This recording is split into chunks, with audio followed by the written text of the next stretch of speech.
Oh, I need my Yankee fitted real quick, man. yeah. Oh, You know what I mean? Hove had everybody thinking it's from New York, son. man. Marcy, son. Hey, what's good with y'all, man? In the building, the Rock Boys in the building tonight. There's a few of my friends. It's your boy Juice, Josh, J.O. I'm in the building with my man Adrian. Got Lee, got Chris Lee in the building. Got my man Marte in the building. Got that dude nephew in the building. And of course, none other than Gavino G in the building. Red Cup boy, what's really good with you, man? Yes, sir. Salute to y'all boys, man. We made it to the end of this. I don't even want to say crazy. I don't even know what we made it somehow to the literally the final week of this year.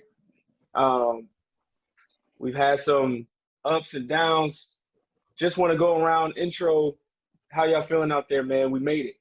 It's almost Christmas, man. Almost Christmas. Close. Hey, I hit it off, man. We almost out of this the Bermuda Triangle. We almost out of it. If you want to call it 2020 that. You know what I'm saying? Right. I got my boy Duo Maxwell back there. God of Death Sight Hell. That's what I'm bringing you. All 2020 is breaking me hell. So we almost out of this thing. Hopefully there's no residuals that come with 2020, 2021. But we'll see though. We'll see. Yeah, man. I feel you on that.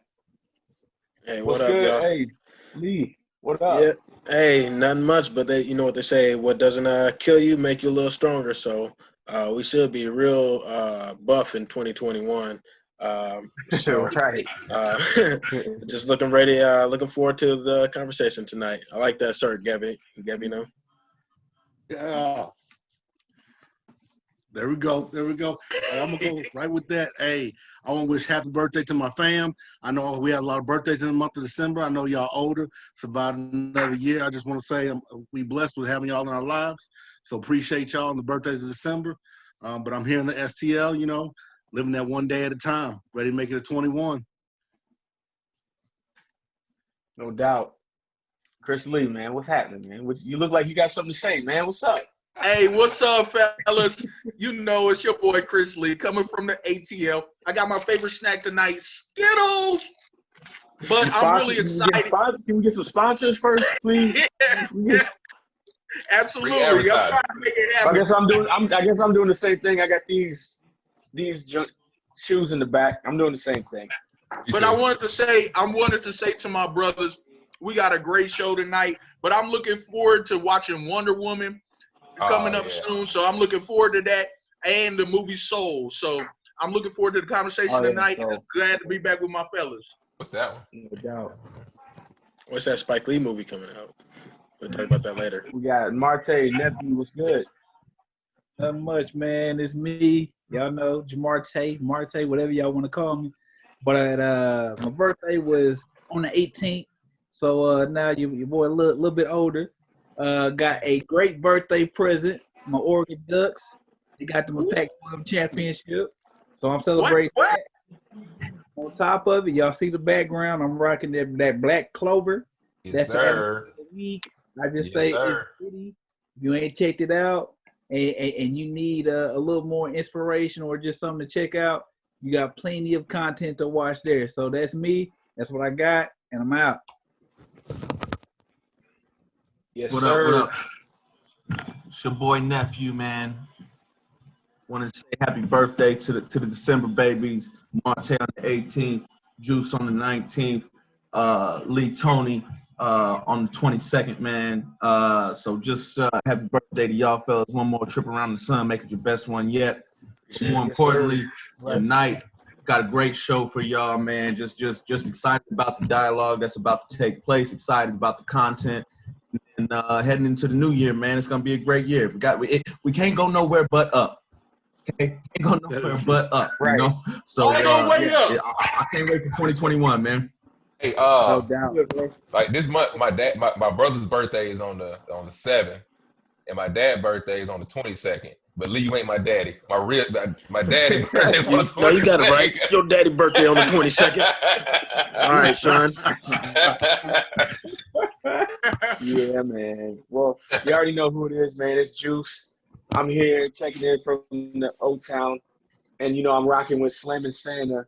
If you don't know, Oh. get familiar, man. Mm. We're going to we'll get into that later, man. But anyway, just really looking forward to getting up out of this year. It's been a very challenging year, but at the same time, a very rewarding year. So it's been one of those, like, really, how much can you take to get and get to the next level and everything like that. So anyway, you see what I got in the background. I mean, I got them Bolt things, the Reggie Miller things on one side, and I got them Jungle things on the other. Much respect, 90s basketball. You know what time it is. Real sneakers. Yeah. Real sneakers. Reggie Right. the Real GOAT. sneakers. Greatest baby. era of basketball ever. Greatest Yeah, era man. of basketball 92, ever. 98. Remember the UTEP two-step Hardaway with the Jungle commercial with Spike Lee in it, all that. Yeah, anyway, man, I could talk about that jump for days. Reggie. You already know. Uh-oh. Man, don't get him choked out by the GOAT again, man. You say MJ's name 3 times, he'd be like, oh. Hey, did Reggie got tossed out of that game, right? Yeah. Yeah, they tossed Reggie. After getting choked out and slapped. Pissed. I want to go fight Jordan myself. Yeah, man. Jordan So, killed him. hey, but anyway, let's get into it, man. We're going to go ahead and get into a very special edition of a few of my friends. And we're just going to recap this 2020 the best we can, the good, bad, the ugly, the in-between, all that. So hopefully y'all get in the comment and subscribe with us. Hope you enjoy the content. Anything that you want us to talk about, any topics, please drop it down in the comments. But yeah, it started out, the year was fresh 2021. I was sitting at a restaurant with one of my best friends down here in Orlando, and the Pro Bowl was on. So the Pro Bowl is always like some people really get excited about it. I was just happy to just be watching it on TV, have my family with me.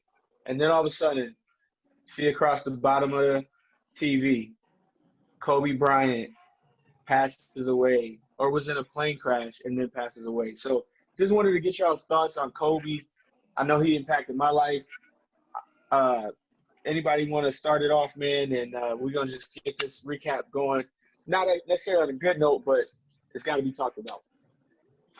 I started off, and I'm going to try to make it on a good note because, I mean, while, it's a sad passing, he's my second favorite basketball player of all time, right behind Reggie Miller. But different than what Reggie Miller did, Kobe affected me outside of basketball. So, one thing I used to like to do is just listen to Kobe videos, and he got a lot of motivational videos out there.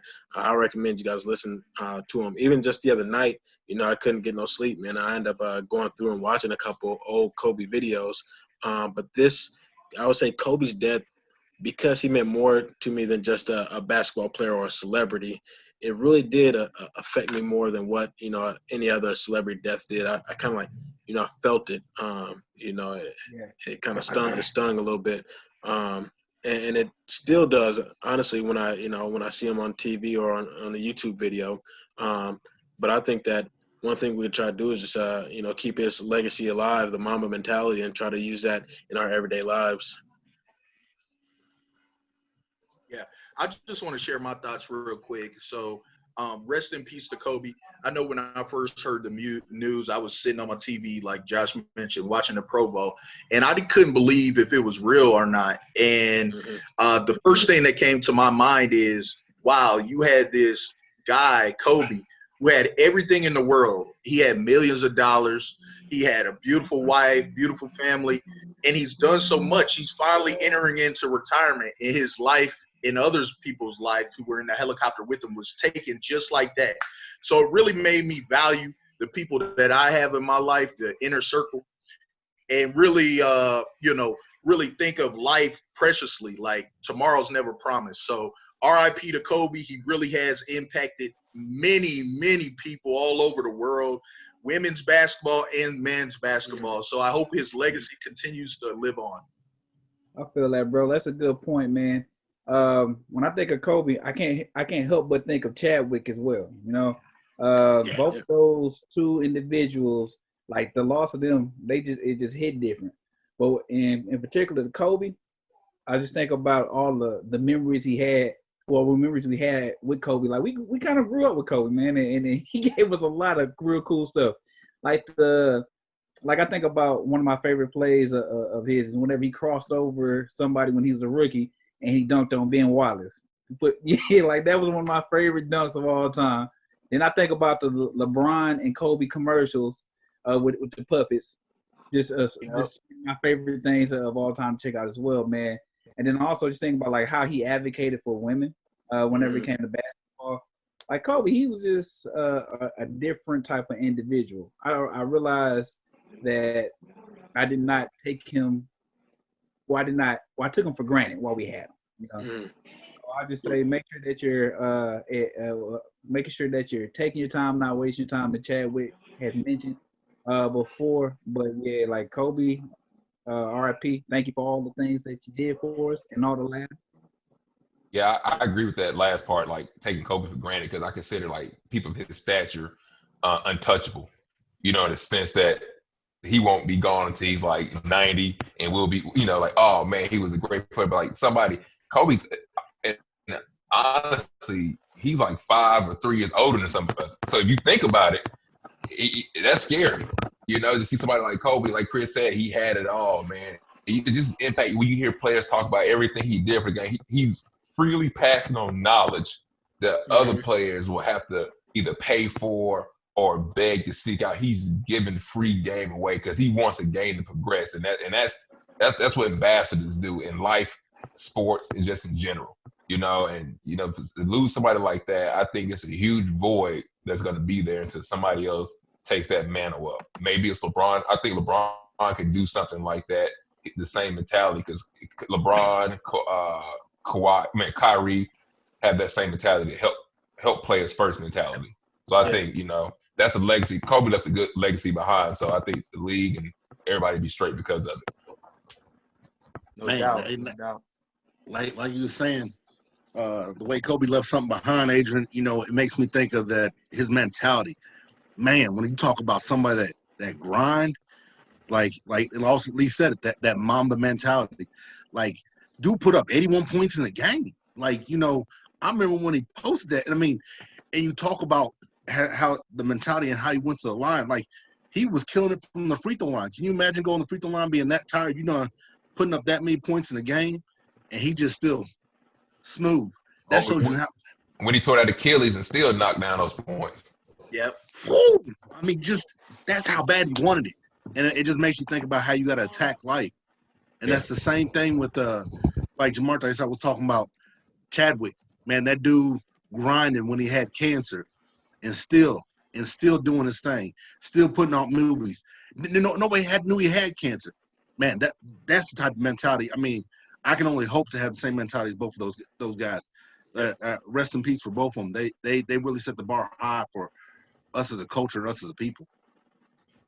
Yeah, man. I think, you know, for me, just to finish this off, for me, I think, you know, Juice, I know Kobe was your favorite player, and Lee, you mentioned he's your second favorite player of all time. I just remember us, you know what I'm saying, in the backyard. He was always Kobe. I was always MJ. 3, 2, 1 shot, you know what I mean? Like, those are the memories that you have. And then beyond that, just the type of father that he was, how engaged he was in his lives. Yep. The type of man that he was. And I think more so missing the basketball piece of it, I think we were all excited about that next chapter in Kobe's life. Yeah. The direction he was going with the Mamba Academy. Like Adrian, you mentioned, the way he was hands-on with other players. Like, these dudes could call him up at any time. And even the younger generation, Shaq's son, Sharif, he was a mentor for us. So I think we all missed that. And obviously RIP to Gigi, another tragedy, and the others that were in that helicopter on that day. But man, I think we just all miss Kobe, that Mamba mentality, the person that he was. Yep. And the basketball obviously is undisputable, but the person that he was and the direction he was headed, it was just a wonderful thing that tragically got cut short. So RIP to Kobe, you know, and obviously condolences to the family of those that were lost, and hopefully his name can live on and always shed positive light and be a beacon of light in the world of basketball and beyond. Hey, 81 olives, baby. 81 olives. I love that commercial. One of the best commercials of all time. One of the best commercials of all 81, time, baby. bro. The way he just stared him down. He gets it. He gets He it. knows. What he say? He gets it. He gets it. The Mamba Mentality commercial with Kanye too. Some of my favorite Kobe moments. I'm gonna Was just it do that. same with different animals, same beast? Is that what it was? Yeah. I was like, what? Then the Zoom flight commercial where remember he jumped over the. Oh Ferrari? yeah. Yeah. I still don't know to this day if it was CGI, if he really did it or whatever, but it looked like he really did it. They said he really did. But, He said no because he wanted to get in trouble by the league, but I think exactly. he did it. That's what it was. I think he did it. I think he did it. So yeah, man, I've been a Kobe fan since he entered the league, and like you said, we grew up with him. I believe he was like maybe 2 years older than me. Just remember him going from prom to missing those three pointers when he came into the season, to see how he finished his NBA career, just the warrior mentality, warrior spirit. So, and then as he transitioned, it's just recapping what everybody said. Nephew said, for me, the father piece, like, wow, just to see this guy transition. And, we all are in that same kind of, we can relate right now, most of us, So, we have to do what we can to continue to live that legacy, that mentality, have that fight. You get knocked down 9 times, get up 10. That's always what I looked at when I looked at Kobe. And yeah, man, we're gonna keep it moving to immediately after that. It was probably a couple months later. We got quarantine, COVID-19, and that's really just set the tone for the rest of the year. I was planning a party for Guys with Ties. We were doing a spring event for March. I think it was March. And we're planning it January, February, started hearing the buzz about it, and then all of a sudden, like that, everything froze. So take us to where you were at that time. Let's talk about these quarantine, these masks. Like, it's a lot, man. We in a pandemic right now, man. So You got it, Chris. Hey, so, I just want to share where I was at that time. So after Kobe's death, my family had a tragedy myself. I lost my aunt, my godmother. It was unexpected in early February. So I was dealing with that. And when I returned to work, I just remember trying to get back into my rhythm. And then all of a sudden, I heard the news that the NBA canceled their games.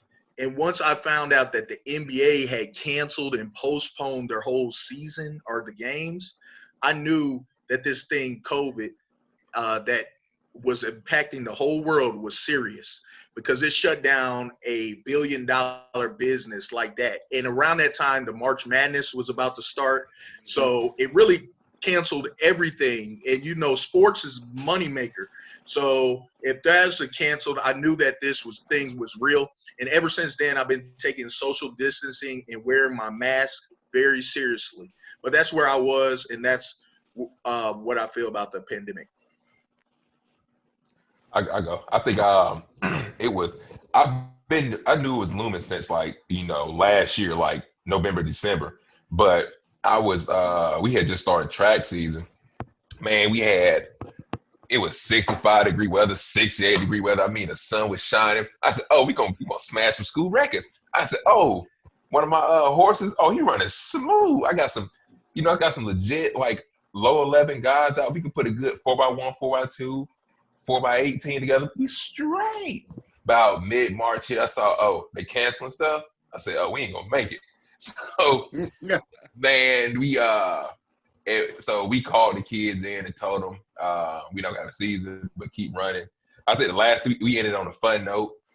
We just played dodgeball for practice on one of the last days. Just let them do what they wanted to do. They played hacky sack and dodgeball and had a blast, man. And that was it for us. Hey, Adrian, I always wondered this because you coach a spring sport, and when the pandemic hit, I just kind of like wondered where were the seniors' mindset? Like, what was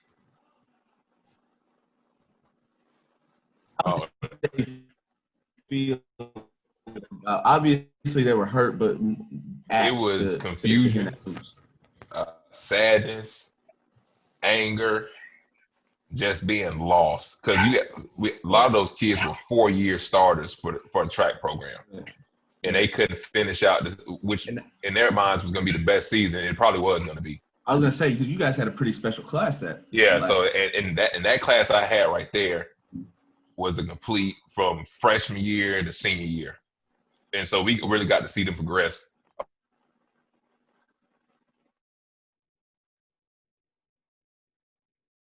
That's what happened to those guys. That's rough. Yeah. Yeah. No, for me, For me, go ahead, Martin. you got it, bro. You got it. No, I was just for me it was as being an educator, you kind of knew something was coming down the pipeline.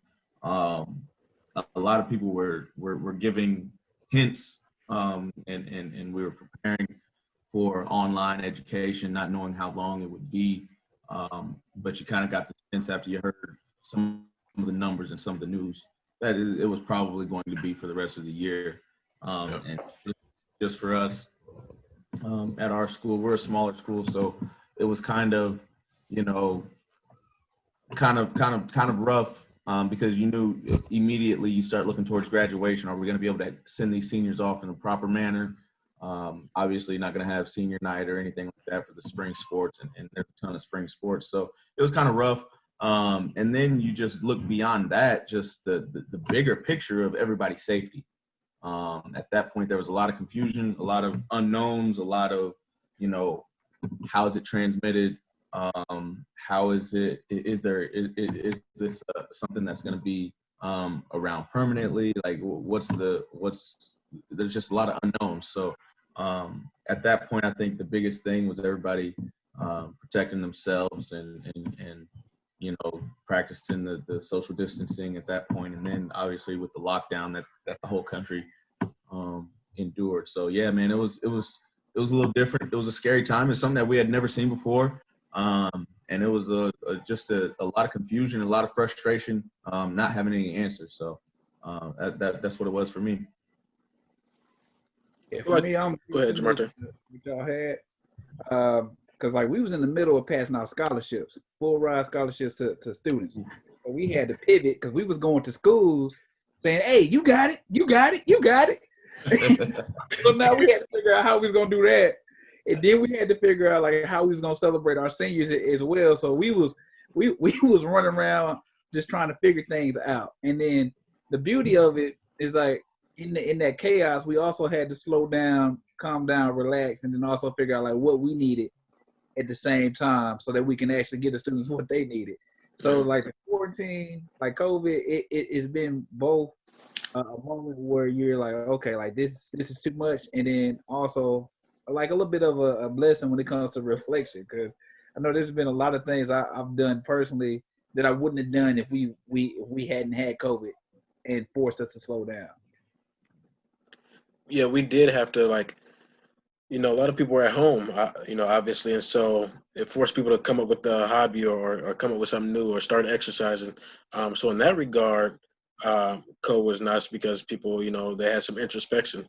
As far as, I feel like there's also a lot of depression that went up because people were isolated, from family members and just, we're social creatures. So, when we got to be in, it kind of, it can weigh on you.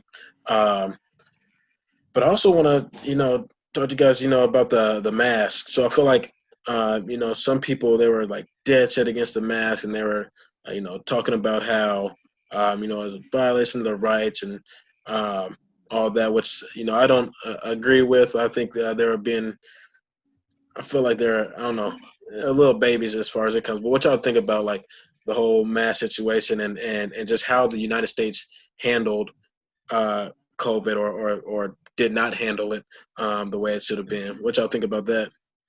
First off, let me say this, bro. Like while people was complaining about wearing a mask, they didn't have to think about how they would look going to a store with a hoodie and a mask on and fearing for their lives. So for me, good point. like I was like, bro, like you ain't even gotta think about this. Like me, I go into a situation with my locks, put on this hoodie, and I have on this mask. I'm automatically gonna be considered a suspect. Turn into a thug. Right, and then even with that, like, what does that truly mean, right? Mm-hmm. But like, just thinking about it, bro, like this whole situation for me, it was just kind of like another feeling, or more of a revelation, or even more insight to how much privilege people have when it comes to not having to think about like all of the details that people of color, in particular, Black and brown people, have to deal with. Yep. I just wanted to add on to something that Jeremy said earlier. He mentioned that this was so new. We were hearing a lot of different information. So the medical people would say wear masks, or you only have to wear it in certain distances. Some people were like, you don't have to wear it when you're outside. So at the beginning, it was fairly new. As we progressed throughout the year, I've navigated to wear my mask everywhere. So you wear yours in the car, don't you? I wear mine in the car. I wear mine if I go around my family members. Even if I know they've been social distancing, I just want to protect my loved ones and my friends and family. And some of my friends have actually teased me about, why are you wearing a mask? Why are you wearing a mask? But you always hear those stories on the news about a get together, and then they're having a funeral for their dad, their uncle, their grandma the same week, and they were around their loved ones. So I don't want that to happen to any of my friends and family. So I really am an advocate for wearing masks. I say here's the issue with the mask. Like you said, Chris, you have the medical experts encourage people to wear masks, because of the distance that particulates or particles can spread out. But the issue came about when you had your politicians trying to overtalk the medical professions. That people rather listen to a politician than a medical professional, which was beyond me. About medicine, about something medical. That's the same thing we run into in education. A politician telling us how to teach when they never stepped foot in the classroom. They're then we try to tell them how to do their job, and then they go on break. So I do think, I like the mask mandate. I thought it was important. I think if everyone wore a mask, it would have reduced the spread of COVID. So it drug us on by people not wearing the mask. Yeah, I think. Go ahead. Just with that, I mean, with everybody, the people don't care about it until it affects them. That's one thing I truly now understand after this year. If it's not affecting their family, if it's not affecting them in some way, shape, or form, they don't care. You're infringing on their rights. I get it. We all have rights, but when it's not affecting them, they just don't care. Even though it's as simple as putting a mask on, though they'd rather argue with you, fight with you, than just simply put a mask on for your safety and their safety. Now that it's just funny now how many people, or like you said, the politicians. There's a politician in Iowa talking about, it's just the doctors saying COVID's killing patients because of because they have COVID. That's what's killing them. They're just doctors trying to get extra money. That politician was first in line in Iowa to get the vaccine, though. It's funny how that happens. You wasn't worried about it before, but now you want to get the vaccine first. People don't care about it unless it's happening to them. And I mean, for the safety of your loved ones and people you care about, do the things necessary to keep those safe. Because I mean, any loss of life that loss is too much in society. And I think like the thing with the masks, I think, and people saying that they have a right. Yeah, you have a right, but also as a human being, you have an obligation to look out for your fellow man. Like I don't understand how you can say,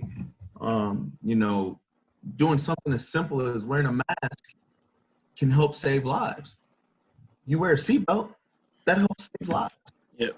Like I just don't, I can't align with that thought process of saying that it doesn't impedes on your rights as a person to not wear a mask. But when you have a when you're a potential carrier of a disease that could potentially be deadly for someone else, don't you think that the precaution should be to wear a mask if it prevents that from happening? So I think that is something that. Let me tie this together for you, Jeremy. So you know, America, like we have our mask mandates in certain counties of the United States. So do you know Australia's law, right? If you come in Australia, you have to quarantine for 2 weeks, no matter who you are. You have to go in a hotel. You have to foot the bill. So we had two Americans. Well, one American went there for like a surf competition. His girlfriend followed. So the day of his competition, she slips off her ankle bracelet and sneaks out there, and then is shocked when they lock their ass up. And just like American fashion, oh, she messed up. It's just one mistake. She didn't know better. So they don't play, So now she's gonna have to miss the whole second semester of college because she's in an Australian jail or prison, what have you. Wow. And that's the American mentality. I know my rights. Not in other countries, you don't. Those same people. Those same people. Yep, they'll be the ones who will act like they're being infringed upon. But then when black people talk about police don't brutalize us, they'll be like, get over it. You guys are complaining. But the mask is infringing upon their rights. You like right ahead of me. I think Gabino G, if somebody got something we want to say, we got to get up out of here, man. Because right what you talking about, Lee, we about to go there, brother. And just real quick, this goes back to what Adrian was talking about on entitlement. Everybody was talking about how people was wearing the mask in the cities, but in the rural areas of Missouri, they wasn't wearing the mask. Now those people who getting sick in the rural areas is flooding the city's hospitals, and the city's hospitals understaffed. They having to put beds in parking garages. That shows you the entitlement that some folks feel that they have, instead of just doing what is necessary for your safety and their safety. My bad, Josh. I'm right out on that one. No, man. Hey, I think that says a lot right there. Be an American and protect your fellow American. It just makes sense. Put the mask on. Don't be a baby about it, in my humble opinion. And I don't think it shouldn't be a political thing. It shouldn't be a left or a right thing. It should be, hey, I want to do what I can because I don't want to be carrying something and then accidentally spread it to somebody. Just my 10 cents. Shout out to the first responders. We appreciate y'all. And we just want to say, salute to that. Thank you so much for all that you do. The conditions that I've seen some of them working in has just been unthinkable. So our thoughts, prayers are with y'all. Much light and love, all that good stuff.